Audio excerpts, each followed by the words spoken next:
What's up, y'all? Welcome back to my channel, and we're gonna talk about when I got put out, I believe at the age of 20 at my grandmother's house. And this is kind of like why I'm not close with that side of my family, my immediates like that anymore.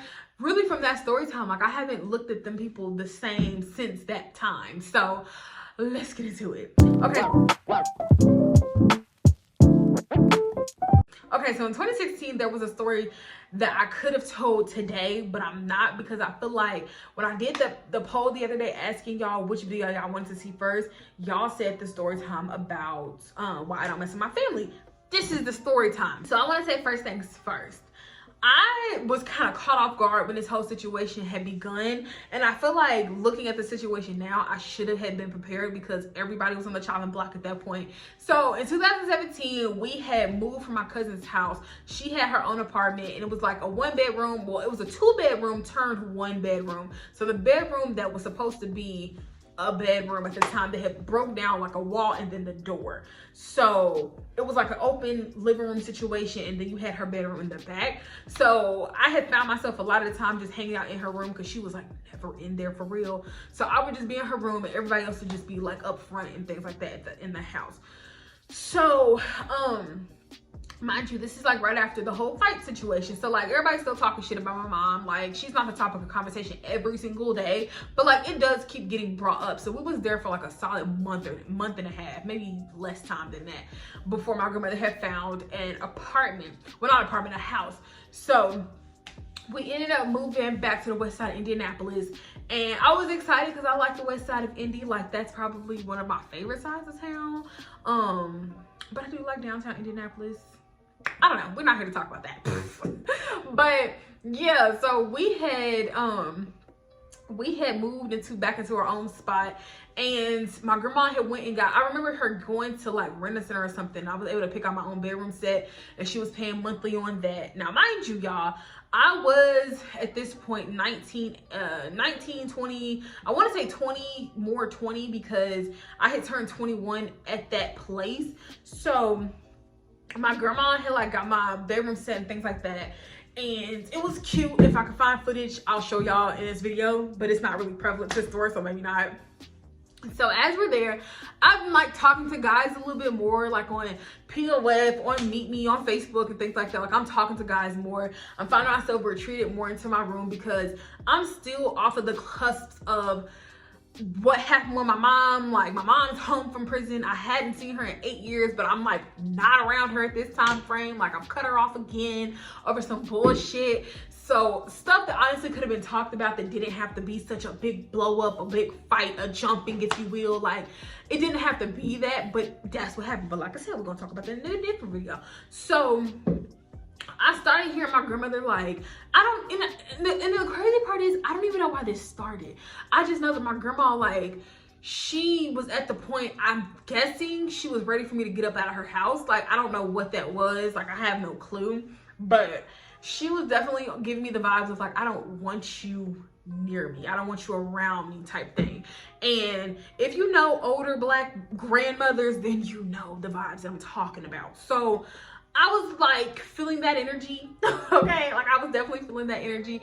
Plus this one particular day, she was on the phone and she was talking to an auntie who don't really think highly of me. This is the same auntie that told my family members like, oh, Aisha's a hoe, she hoeing out of both pant legs. And Quentin, my little brother, she's like, oh, he's a drug dealer. Even if you're joking, you don't make jokes like that, because at that point, like, you know nothing of me hoeing, especially when we got cousins out here that's on their 5th, 6th baby daddy. So like, if we're talking about hoeing, let's talk about the cousins that's actually out here hoeing and actually getting money from it. So I felt a ways about that. So my grandma on the phone basically called me out my name on the phone, So I ended up texting my mom around this time. Mind you, me and my mom was not speaking at this point, but I ended up texting her and I'm like, hey, can you come pick me up? Like, I don't want to be here right now. Like, I'm crying. I'm in my room. I'm crying. And I'm just like, this is insane. Like, I don't want to be here. So One day my mama came, she picked me up, and we had went to the park or something, and we had just sat in the car. It was me, her, my little brother. We sat in the car, was eating some Little Caesars pizza, and she pretty much was telling me like, oh, I'm moving back to blah blah blah, and if you want to come, like, I guess this is the perfect opportunity. We could just, you know, go in half on rent stuff, you, me, and Quentin, and we can just, you know, be living at this house. And I was like, oh, okay, I'm down for that. So mind you, I'm not telling my grandmama for real what's going on, but like, I'm leaving the house like every other day with my mama. Like, we're leaving, she's going to give me food, like we chilling, we're kind of catching up, we're mingling, things like that. We're getting back, you know, to that relationship that I had wanted. So I don't know if that was making my grandmother like feel a certain way, but she was slowly but surely not fucking with that. She was not fucking with that by a little bit. So I was like, okay, it is what it is. We get to the first of the month. I want to say, and this was like May or June of 2017. And this was like clearly after my birthday. My birthday's in April. And I would start talking to my mama about like, hey, like, I don't have a bank account. And I also don't have access to my Social Security money, because at the time I was on Social Security, because y'all know I'm low vision, or if you don't know, I'm low vision. And my mom was like, what do you mean you don't have access to your money? She was like, you're about to be 21. Why don't you have access to your money? And I'm like, because grandmama haven't given it to me. Like, I'm thinking it's a whole process to like just go get your money to become your own dependent or whatever it's called, like being your own person, to like be in control of your money. I'm thinking they're not gonna let me do it because maybe on file it says I'm like retarded or something. So I don't know, you know what I'm saying? Like, I don't know. So my mom was like, no, we're gonna go to the Social Security office. And I feel like that's when this started, right? Me saying I'm going to the Social Security office to like get my money into my name on my own card. So the first thing my mama did was took me to PNC. Now, mind you, in this process, I think my mother is doing what she was supposed to do as a parent, especially like with me not having control of my money up until this point. I feel like my mom did what she was supposed to do, like I said. So we go to the bank, and I get a bank account because you needed a bank account in order for the money to go to that a particular card or bank account. So I did that. I went to the Social Security office, y'all, within 30 minutes. The last money that was coming onto that card, y'all, had already came on, I thought. And she ended up getting my last check that May or that June or something like that. And she was pissed. I'm guessing they notified her stating that like my money was now going to be coming to me, or it was not going to be no longer coming to her, or however the letter stated. And she was upset. She had my cousin saying, oh, how the F you gonna take her money? Like, it's her money. How you gonna take money out of her house like that? That's so effed up. And I'm like, her money? What are you talking about? That Social Security money had been mine since I turned 16 when I lost my vision. No one else lost their vision, so what are you talking about? So this is the first time that I felt like my family was really, like, that particular family side, on some like weird shiesty stuff over my money. To this day, y'all, I look at that situation and I'm just like, it was my money. Like, are you crazy? So my mom was like, start packing your stuff. One day she was like, okay, start packing your stuff because we're gonna go to blah blah blah, the city I'm in. She was like, we're gonna go to blah blah blah, and we're going to look at this house. So I'm like, okay, whatever. But my grandma, like I said, by that point had found out the money was coming to me somehow, some way, somehow. She found out that information. So I'm sitting there, I'm big chilling, like I'm in my room packing up my stuff, and I'm mad. So I'm being really vindictive with what I was doing. Like, I was tossing stuff all over around. The stuff I didn't take, I'm tossing everything around. I'm throwing things off the dresser. I'm swiping shit off the nightstand. Like, I'm pissed because it's like, I've sat here and I lost my vision. Y'all sitting here trying to fight me, trying to put your hands on me because of some money that's mine. They went and got my cousin, my big cousin. They had got my other cousin, my auntie, and my grandmama. So they're just sitting in my auntie's truck at this one time, the day that I left. And I'm texting my mom. I'm like, I don't know if they planning on about to jump me or something, but like, I'm feeling the ways about this shit. And it's like, it's my money. I feel like we end up calling the cops. I don't know. I don't remember if we called the cops that day or whatever. But like, my mom was like, or if she said we'll call the cops or something like that. I just know that my grandma handed me my money, but she only handed me like $500 of it. And I think at that time we were only getting like $750, maybe $745. She only handed me like $500 something. My mama said it's cool. She'll get it back. It's cool. Y'all tried to make police reports and everything about it. Police wouldn't do shit about it. So I was like, okay, I would take it on my chin. It is what it is. Here we are, and I get put out. I had made a video on my other YouTube channel. If I can find that video, I'll put a clip in. But like, I literally had got put out overnight because of my fucking money. Good morning, guys. So I'm in a hotel room because I got put out my grandmother's house. Like, she put me out yesterday. And I just want to let you guys know that if uploads are a little sketch for the next 3 weeks where I'm not uploading anything, you now know why. I'm not gonna really talk about why she put me out and like all that stuff, like, because that's too personal. But I just want to let y'all know that, like, if I'm not uploading and talking to you guys directly or anything, then this is why. And I started looking at my family differently. I'm like, I've literally given all of my money unbeknownst to me all these years, and as soon as I wanted ownership of it, it was an issue. It wasn't like it wasn't like I was saying, oh, I'm not gonna pay a portion on the bills anymore. No, because if I'm laying there, I might as well pay where I stay, right? So it was the fact that I felt so intimidated, and I would have took them bitches on. Trust me, best believe I would have took them on if they wanted to fight, babe. Duke it up, okay? But it shouldn't have came down to that once again because it was my money. So that was a whole thing, right? So here we are. We moved. We're back into the city that I'm in still because, y'all, the cost of living is so cheap here. I have a 3-bedroom currently. 2 baths, 1.5 baths, because one is a full. The one up here is upstairs here is full. I have a garage. There's a whole driveway. There's a backyard. Like, for what I pay, y'all, $900 in rent, babes, I'm getting a lot. Plus, the place is nice. It's a nice place. I live in a very nice home. So I'm looking at my situation like, these people are crazy. This is wild. So then I get on Facebook. Like, once we're finally like settled into our new spot, me, my mom, and my little brother were in the new spot, which, by the way, we was only there for a year.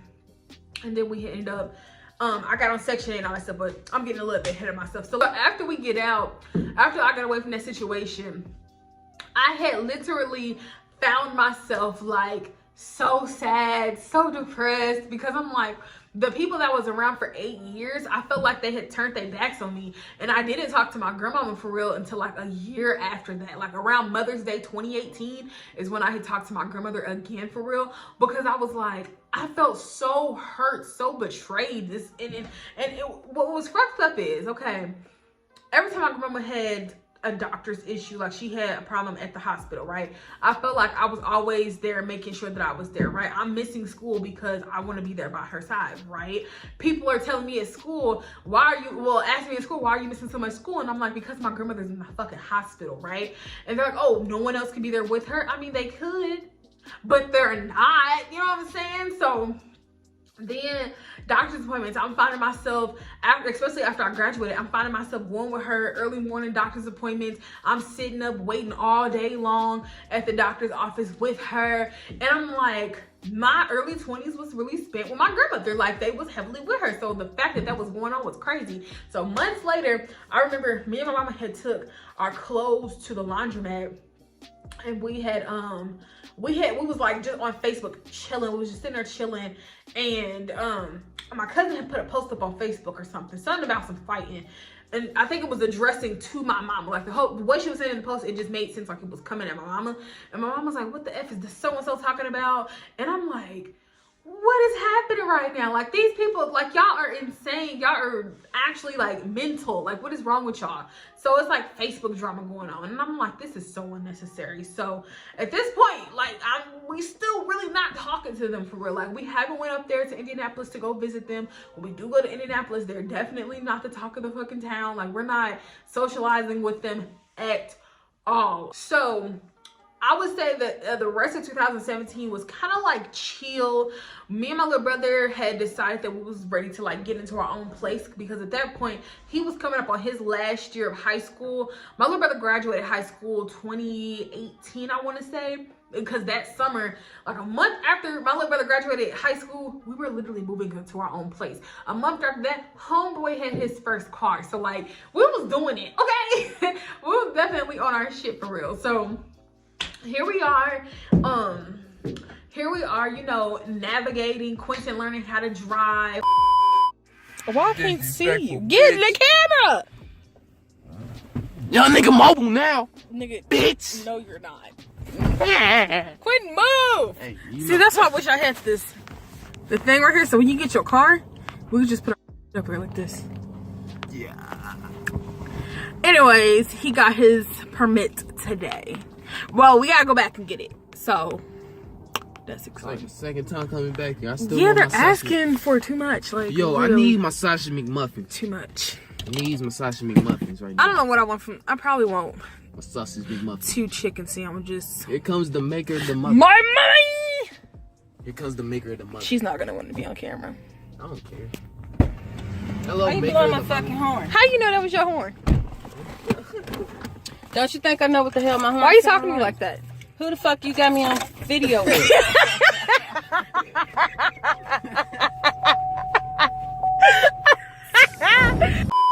Like, it was a lot of positive things going on. I'm back in college. Like, we're around the nieces a lot more. Like, it was going well. Okay. So once me and Quentin, because there's a lot of stuff I'm leaving out that I haven't talked about that I'm going to talk about in their own specific videos. So me and Quentin ended up moving into our own place summer of 2018. I believe June of 2018. And y'all, when I say by this point, I'm talking again to my grandmother, and like, she was excited, you know, that I had moved into my own place or whatever, but she had health problems going on. They ended up starting to amputate her fucking leg. So like, that was a thing, right? So I'm asking her like, hey, you going to, you know, come over to my apartment? And I felt the energy, like she would be like, yeah, da, da, da. But you know, you can come to my house too. You can come to my house too. And I'm just like, well, why can't you come to my house? Why do I gotta come to your house? Like, I felt a ways about her, kept asking me to come to her house specifically. So I was like feeling some type of way that like my family would never come over. But it's like, girl, a year ago, these people put you out, wanted to jump you. In my head, I don't know if they was going to really fucking jump me, but wanted to, you know, jump you and take your money. So why would you want that type of, you know, situation away from you? You've gotten better mentally over that. Like, why would you want that for yourself? So once we did move out, I had came to terms with like, you really can't depend on your family for real. Like, you may think that you can, but girl, stop it. Like, you're giving these people way too much grace. So I had to come to terms with like, it is what it is. You know what I'm saying? Like, if they wanted to be around you, they will. And it shouldn't have to take you begging, pleading, none of that, crying, none of that, Facebook beef, none of that for them to be around you. So it took like I said, it took like a solid year or whatever. And to this day, like, it's been years since, and my grandmother still hasn't apologized over that. And she, to this day, still feels like she didn't do anything wrong. And that be the problem. Okay, what I'm saying? Listen to what I'm saying. That be the problem. Like, it's a lot of stuff that I feel like people don't take accountability for. And like I told y'all before, I feel like accountability should have been taken in a lot of these stories that I talk about with y'all, because that's where it lacks. So when I had got my money, you know, put onto my own bank account, that same bank account, crazy enough, that same bank account that my mama had helped me get is the same bank account I got to this day. You know what I'm saying? Because first of all, I just feel like that'd be a lot to go and switch around. Now I got a job, ain't nobody got no time to switch around they bank accounts, things like that. But I'm looking at this situation like, here we are here we are looking at this situation years later, and it's like, y'all still be on that crab in a bucket mentality. And why would I want to be around that? Honey, no, I'm not.